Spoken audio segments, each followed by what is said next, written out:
tujuan yang saya sebutkan itu dapat dikatakan bahwa ditetapkan di Banda Aceh pada tanggal 16 November 2015. Kami pegawai negeri sipil.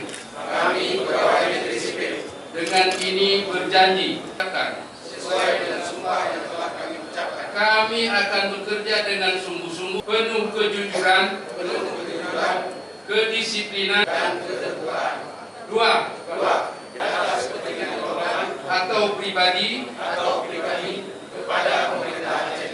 tiga, Atau praktek pendapatan empat, mewujudkan visi dan misi pemerintah Aceh mewujudkan visi dan sisi pemerintah Aceh dalam melakukan perubahan secara fundamental dalam semua sektor kehidupan masyarakat Aceh,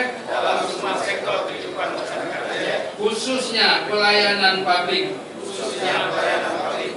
Kami akan bekerja dalam mewujudkan MOU Helsinki.